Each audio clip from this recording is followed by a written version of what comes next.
Ça fait 3 clients cette semaine qui me parlent des 1 étoile qu'on peut recevoir sur les médias sociaux, surtout sur Google. Ça fait super mal parce qu'on cultive notre expérience client, puis des fois, on reçoit des 1 étoile. Qu'est-ce qu'on fait avec ça?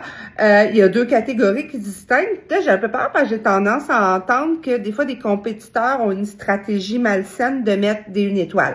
On peut toujours demander à Google de l'enlever, mais c'est un processus gros comme Google et très complexe. On peut aussi répondre avec humour et facilement.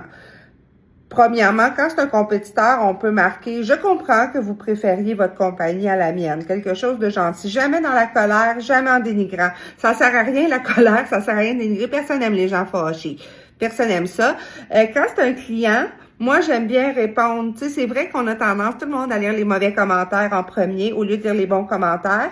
Mais ce que j'aime, c'est quand il y a une réponse adéquate. « Oh, je suis désolée que vous ayez vécu cette expérience.